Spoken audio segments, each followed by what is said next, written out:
दोस्तों नमस्कार, मैं संजय अग्रवाल। जैसे हम लोग आज नक्षत्र 2023 में आए हुए हैं Pragati Maidan hall number 7 A, B और C में। तो यहाँ पे हम लोग फ्यूचर पॉइंट के स्टॉल पे हैं। मेरे साथ मैम हैं एस्ट्रो साधना, और ये दिल्ली में है, ये उत्तम नगर से। तो अपने बारे में थोड़ा बताएंगे दर्शकों को कि आपने ये ज्योतिष में आप कैसे कूदी, मैं बोलूँ। देखो, लाइफ में सरकमस्टेंसेस ऐसी होती है कि कई बार इंसान के मन में ऐसे विचार आते हैं कि हमें क्या करना चाहिए, क्या होगा। कभी किसी एस्ट्रोलॉजर के पास, कभी किसी एस्ट्रोलॉजर के पास, तो मन में एक विचार आता है कि ये सुख दुख आते ही क्यों है लाइफ में। तो यही सोच हमें धीरे धीरे जो है वो एस्ट्रोलॉजी की तरफ ले गई। मेरा मन किया कि मैं जानना चाहूँगी भाई ऐसा क्या है, कैसे पता चलेगा कि इंसान सुख दुख कैसे पाता है जीवन में। यही सोच मुझे एस्ट्रोलॉजी की तरफ ले गई। और फर्स्ट नक्षत्रा में जब मैं आई तो मैंने देखा कि भाई यहाँ पे सिखाने वाले हैं, तो मैंने वहाँ से सीखा और मुझे बहुत अच्छा लगा। हमारे टीचर उमंग तनेजा जी था। मैंने नाड़ी एक सेकंड, सॉरी, क्या पॉज करूँ? स्टार्ट प्लीज सर, आप रिज्यूम करिए, काइंडली रिज्यूम। कार्ड दो, दोबारा से कर लो। नहीं स्टार्ट दोबारा से करेंगे। नहीं जी, और मैंने फिर कंटिन्यू किया। मैंने नाड़ी ज्योतिष सीखी, पहले वैदिक सीखा, फिर नाड़ी ज्योतिष, वास्तु, पामिस्ट्री। तो खैर मैं बचपन से ही करती हूँ, पता नहीं मुझे शौक है अंदर से ही, शायद मन करता था कि सीख लो। और फिर धीरे धीरे जो है मेरा 2012 से काम जो है लगातार स्टार्ट हो गया। 11 से ही स्टार्ट हो गया था, फिर मैंने 11 के लास्ट में ऑफिस खोला और तब से मैं कंटिन्यू काम कर रही हूँ। और बहुत अच्छा लगता है काम करके। जब लोगों की हम प्रॉब्लम को सॉल्व करते हैं तो काफ़ी अच्छा लगता है कि हमारी वजह से उनके चेहरे पे मुस्कान आती है, तो हमें बहुत अच्छा लगता है। सबसे बड़ा जो सवाल है वो है विश्व को लेके, क्योंकि हमारे जो प्रधानमंत्री हैं नरेंद्र मोदी जी, वो एक ऐसा रोल निभा रहे हैं इंडिया में और विदेश में, जो हमारा एक स्टेटस बड़ा है। और अभी जब यूक्रेन और रशिया की वॉर हो रही है और वो काफ़ी खिंच गई है, तो सबका कहना है कि मोदी जी के जो क्या बोलते हैं स्टार्स में, हाँ, क्योंकि आप ज्योतिष हैं, तो आपको क्या उसके बारे में कहना है? देखिए, मोदी जी की कुंडली बहुत स्ट्रांग है और काफ़ी अच्छा वो करते हैं, क्योंकि वो स्पिरिचुअल हैं और अध्यात्म में भी जाते हैं। अपने आप से वो सलूशन निकालते हैं, गॉड से काफ़ी प्रेयर करते हैं, मेडिटेशन करते हैं, तो उनको आंसर्स भी मिलते हैं।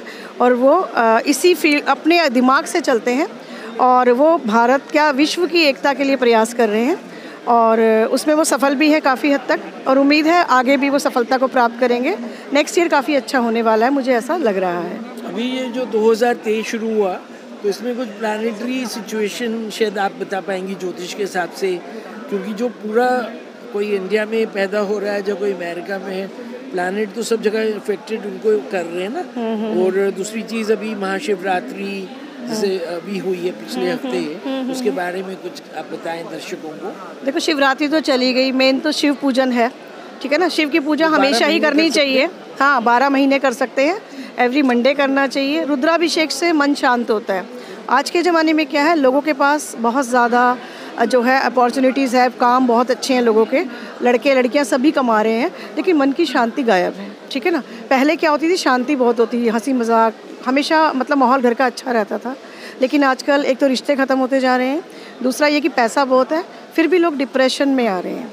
इसकी एक ही वजह है कि एकल, मतलब सब कुछ अपने आप रह रहे हैं। लड़कियां अलग रहती हैं, लड़के अलग रहते हैं, शादी कर रही हैं, कोई नहीं कर रहे हैं। वेस्टर्न कल्चर हमारे देश पे हावी होता जा रहा है, जिसकी वजह से हमारे देश में जो है प्रॉब्लम्स क्रिएट्स हो रही हैं, जबकि बाहर के लोग हमारी सभ्यता को अपना रहे हैं, लेकिन यहाँ के लोग इस विषय पे कुछ भी काम नहीं है। रुद्र अभिषेक बोला, तो वो कैसे करेंगे? जो लोग वर्किंग हो गए, उनके पास वैसे ही मंदिर जाने को टाइम नहीं है। और अगर मंदिर भी मैं देख रहा हूँ कोरोना के बाद दिल्ली में काफ़ी कम, घर के पास साईं मंदिर है, तो उसमें भी वो जो फुटबॉल बोलते हैं नहीं। अभी मैं थर्सडे को भी गया, तो थर्सडे को भी 10-15 लोग। तो रुद्राभिषेक के बारे में थोड़ा सा और आप ज्ञान दे दें लोगों को, दर्शकों। जी देखिए, रुद्राभिषेक एक बहुत ही मतलब सही चीज़ है, जो कि हमें सबको करनी चाहिए। क्योंकि कहते हैं जब समुद्र मंथन हुआ था तो उससे एक विष निकला था, जिसे सिर्फ शिवजी ने ही पीने की हिम्मत रखी थी, और वो गले से नीचे भी नहीं उतारा, गले में ही रखा उसको, क्योंकि वो अगर पी लेते तो उनका नुकसान हो जाता। हाँ, इसीलिए उनको नीलकंठ बोला जाता है। और जो है इसी विष को शांत करने के लिए ये जो प्रथा चली है, दूध दही शहद से उनका अभिषेक करने से जो है उनके जो विष है वो कम होता है।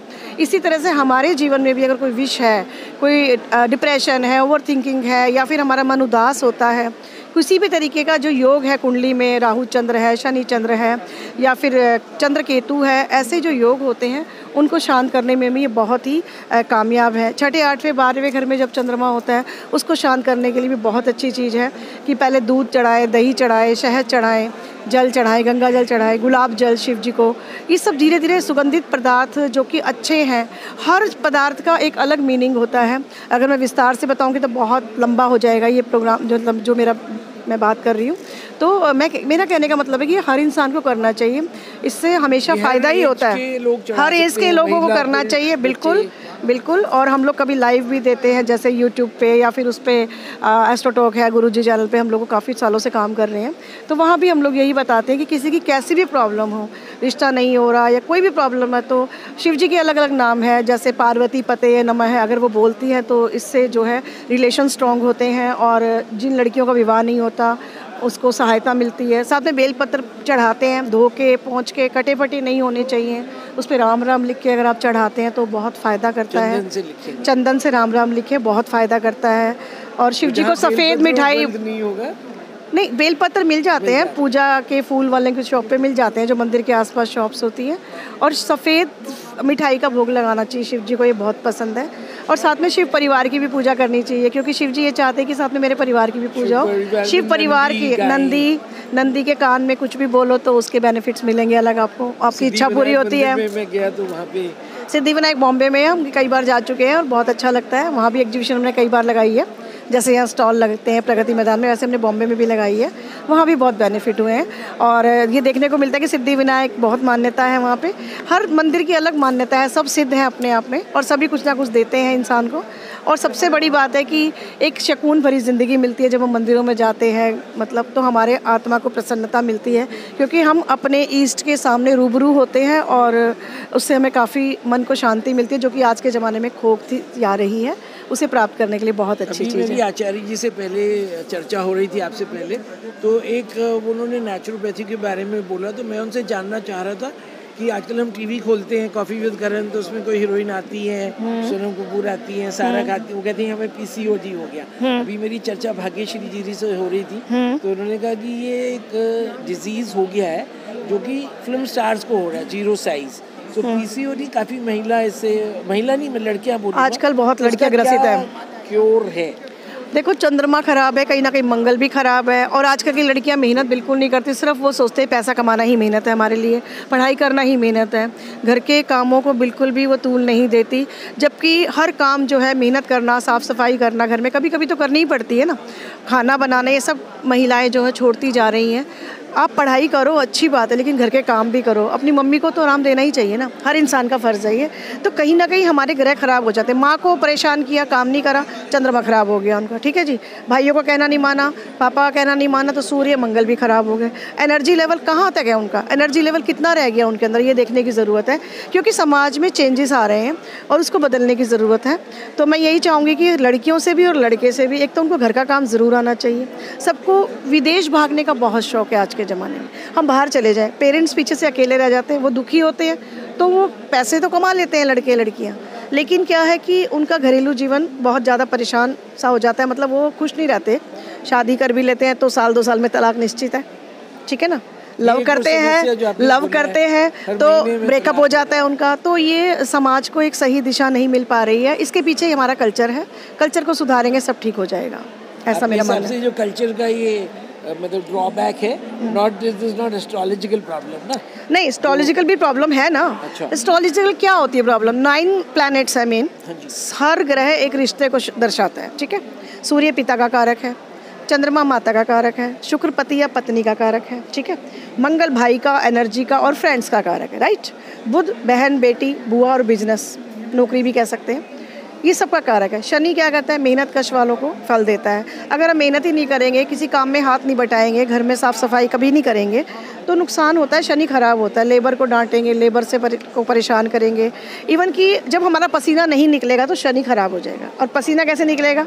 या तो हम वॉक करें, एक्सरसाइज करें, योगा मत करें, या फिर घर के काम करें, इन सब से ही पसीना निकल सकता है। खाली ऑफिस में बैठ के वर्क करने से या ऑनलाइन बातें करने से कभी भी पसीना नहीं निकल सकता, ठीक है। पैसा सर्वोपरि हो गया आज के ज़माने में, लेकिन बहुत सी चीज़ें हैं जो कि ग्रह खराब कर देती हैं हमारे। अब तुम सिर्फ बात कर रहे हो, टॉक कर रहे हो, तो तुम्हारा कम्युनिकेशन तो बढ़िया है, लेकिन कहीं ना कहीं शनि तो खराब हो रहा है ना। शनि के बिना अच्छी नौकरी नहीं मिल सकती, तो वो भी ज़रूरी है। और हमारी जो सभ्यता है वो दूर, अभी भी मैं ये कहना चाहूँगी, मान लो कुछ लोग कुछ भी नहीं करते फिर भी नौकरियाँ नहीं लगती उनकी, तो ऐसे लोगों को क्या करना चाहिए? खूब मेहनत करनी चाहिए, वॉक करना चाहिए, एक्सरसाइज करनी चाहिए, घर की साफ़ सफाइयाँ करनी चाहिए, मम्मी को आराम देना चाहिए। तो चंद्रमा की मदद से जो है आपको जॉब भी मिलेगी, मेहनत करोगे तो शनि भी प्रसन्न हो जाएगा, सारे घर आपके एक्टिव हो जाएंगे। तो हमारा जो चर्चा थी आज, आचार्य जी मैं आपको दे रहा हूँ संबोधन, लेकिन मेरे को पता नहीं क्योंकि आपने कौन से जो डिग्रीज हासिल करें, और एक अच्छा हमारा चर्चा हुआ है। और अभी हम लोग जो फ्यूचर पॉइंट के स्टॉल पे हैं, तो यहाँ पे काफ़ी ज्योतिष आचार्य बैठे हैं। हमारी बंसल जी से थोड़ी देर पहले इंटरव्यू हुआ, तो मुझे उन्होंने बोला कि आप सबका इंटरव्यू लें। तो हम लोग कह रहे हैं कि सब दर्शकों जो भी देख रहे हैं कि प्रकृति मैदान पे आप लोग आइए, ये 5 मार्च तक है ये जो नक्षत्र 2023 है, और साथ में वर्ल्ड बुक फेयर भी आज ओपन हो गया। तो आप लोग अपनी आइए, मनपसंद बुक्स देखिए और अपने ज्योतिष और सब लोगों से चर्चा करें, तो आपका जैसे मैम ने बोला एक फिजिकल एक्सरसाइज हो जाएगी और आपसे बीमारी दूर भागेगी, कोसों दूर भागेगी। बिल्कुल, बीमारी तो दूर भागेगी, फिजिकल एक्टिविटी बहुत ज़रूरी है। आजकल ऐसी ऐसी बीमारियां आ रही हैं कि जिसका कभी पहले नाम भी नहीं सुना था। ठीक है, एक तो हंसी मजाक कम हो गया, सब काम में परेशान है। हाँ, किसी को 2 लाख का फ़ायदा अगर होना है और उसे 1 लाख का ही हुआ, तो वो 1 लाख का जो फ़ायदा हुआ उसके लिए खुश नहीं होगा, वो 1 लाख का जो लॉस हुआ उसके लिए दुख होगा। वो प्रॉफिट का तो ध्यान ही नहीं कर रहा ना, वो लॉस को रो रहा है कि मेरा ये दुख है। मतलब हर चीज़ को नेगेटिव वे में ले जाता है, तो ये गलत है और इससे कभी भी जो है सक्सेस नहीं मिल सकती। इंसान को जो मिला है उसमें खुश रहने का प्रयास करना चाहिए और आगे और प्रयास करो, लेकिन जो नहीं मिला उसके लिए दुख ना करें तो बेटर है। तो मैम का जो कहना है कि आप लोग जो है be positive and spread positivity all along. Thank you.